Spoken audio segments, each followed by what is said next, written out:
Hey, it's Keisha. Welcome back. We are on our next reading in Ask and It Is Given. It's process 16 called Pivoting. Let us begin by first closing our eyes and getting centered. Taking a deep breath in and letting it out. Another deep breath in and out.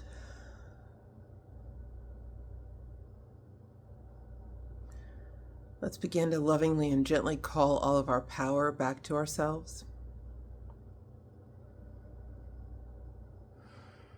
so that we can begin to feel whole again.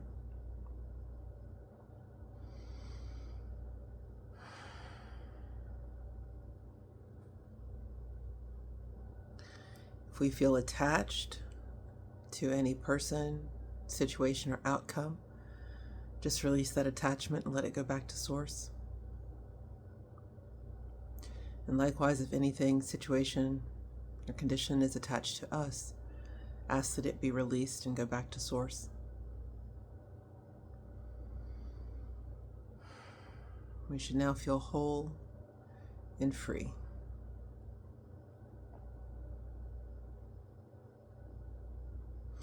Any errant thoughts, minor vexations, any dramas, any cares, concerns, worries, go ahead and set those off to the side. You can put them in a little basket.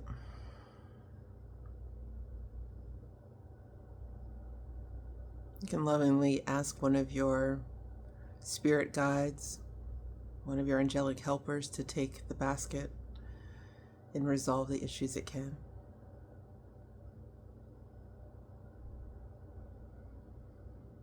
Breathe.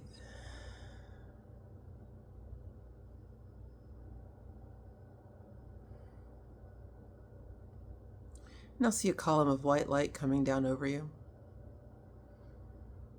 Breathe in that light.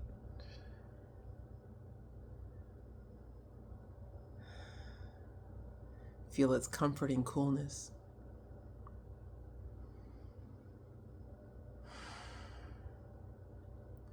Welcome the peace it brings.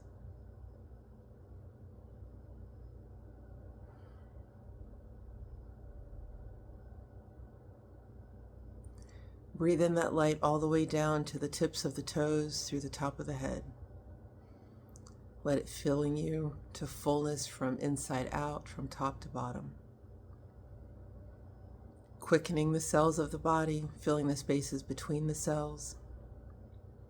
Everything about you is light. You are the light.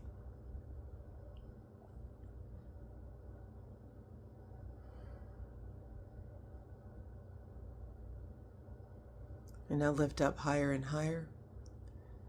Lift up out of physical consciousness or earthly consciousness. Lift up out of the worldly way. Out of these restraints and constraints.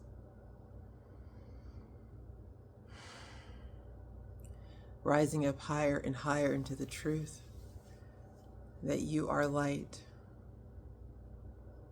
that all is light,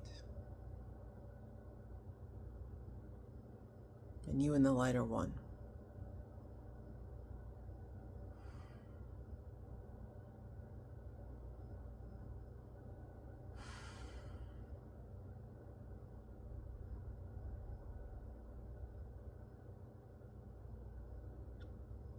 Feel the allness of your being, the connectedness of it.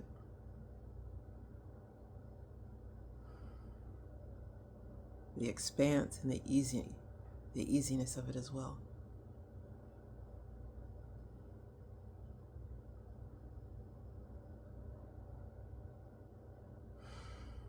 Breathe.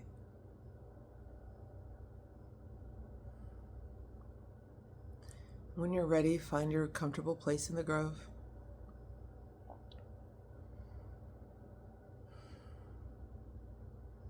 With your heart open, your mind open, gently open your eyes. Okay. Oh. I usually put the book that far back.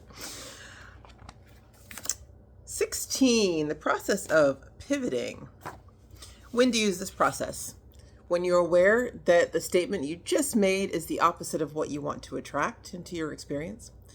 when you want to establish an improved point of attraction, when you're feeling fairly good, but you know that you could feel even better, and you're willing to take the time to make that happen right now. This pivoting process will be of most value to you when your emotional set point is between 8, boredom, and 17, anger.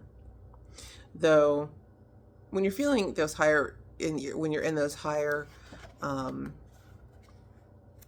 states, you may be inclined to do it as well. I mean, if you're feeling good and want to feel better, you don't have to wait until you're bored. You could be optimistic and still want to feel better, right? So, use your own judgment. Use your own discernment in determining when this would be a good idea for you. It's possible to be focused in vibrational opposition to what you really desire without knowing that you are. It's like the opposite ends of a stick. When you pick up a stick, you are in fact picking up both ends of it. This pivoting process will help you be more aware of which end of the stick you're currently activating. The end that is about what you want, or the end that is about what you don't want. The contrast in your time-space reality is extremely useful. Contrast helps you focus your thoughts. This process of pivoting is often the first step in beginning to shift your habit of vibration, because this process helps you more clearly define what you desire. Pivoting.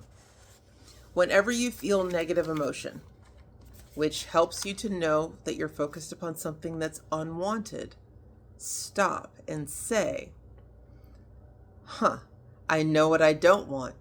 So what is it that I do want?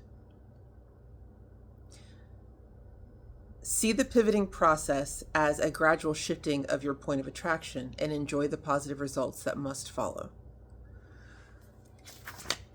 I'm going to read you an example here from the book. A young father calls out to Abraham and says, my son's wetting the bed and he's far too old for that. I've tried everything I know and I'm at my wit's end. I don't know what to do. And so Abraham replies, when you come into the bedroom in the morning, what happens? And the father says, I come in and right away I know it's happened again. I can tell by the odor in the room. And Abraham responds, how do you feel at that point? And the father says, I feel disappointed, then angry, and then frustrated because it keeps happening, and I don't know what to do about it. So Abraham says, you are perpetuating the bedwetting. So the father asks, okay, so what should I do? Abraham's response, what do you say to your little boy? And the father tells him, I tell him to get out of those wet clothes, get into the bathtub. I tell him he's too old for this. We've talked about this before. And Abraham says, okay, when you enter the room and you feel the negative emotion, as you realize that what you do not want has occurred again, stop and ask yourself, what is it you do want? And get your thoughts focused upon that before you go any further into the experience with your child. And then you will see improvement. So we asked this father what this experience had helped him recognize about what he wanted. And he said, I want my child to wake up happy and dry and proud of himself and not embarrassed. And we say, Abraham says, good. As you're thinking those sorts of thoughts, then what's oozing out of you is the harmony with that which you want, not being out of harmony with that which you don't want. And you'll be more positively, powerfully influencing your child. And then the words will come out of you such as, oh, this is just a part of growing up. All of us have been through this. You're growing up so fast. Now get out of those wet clothes and get into the bathtub, right? Offering a positive vibration and a positive interaction as opposed to a frustrated one. Soon after that, so the father took the advice, soon after that, the bedwetting had stopped. I think that's a really good example that can be applied to so many things. Especially, say for instance, interactions with people. Like there's someone that we don't like and we expect to have a poor interaction with them because everything up until that point has shown us that interactions are always hard. That's why we don't like them. But if we're looking to have more positive experiences and want to have a positive interaction even with this person, then we need to change our mindset about what we expect of them. So when the thought comes up, oh, I have to meet this person, or we start to get upset about it, that's when we need to, no, I need to stop and instead think, what type of interaction would I like to have? So you can see how that contrast of something negative shows us what we do want. And if we can just stop and consciously think, okay, what is it that I'd like to experience in the situation with this person? Then we can play that scenario over in our heads. And that's sending out one positive thought, one positive vibration, one right after the other.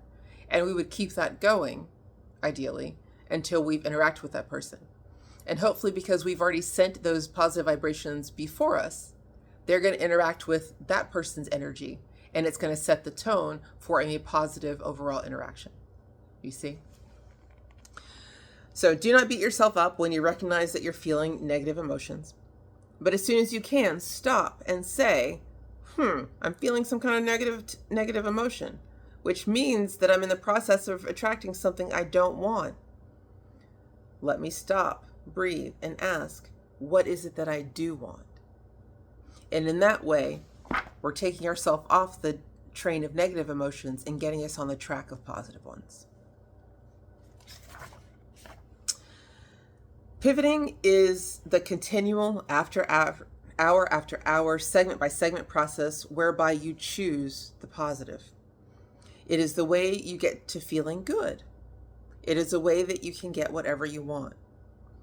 So if the segment intending process, which was process 11, is setting intentions throughout the day as we move into different aspects of our day, then the process of pivoting, process 16, is for us when we've gotten slightly off track and need to redirect our intentions. I hope that's helpful. I can certainly see the benefit in applying that discipline in my world. So I'm excited to see what results come of it. And I look forward to your sharing in the comment section as well. Please be sure to like, comment, share, and possibly subscribe. So that the algorithm knows that something is happening here that other people might need to see, because indeed there is. All right, my people, I will see you soon in the next video, and I will love you in the meantime. Bye.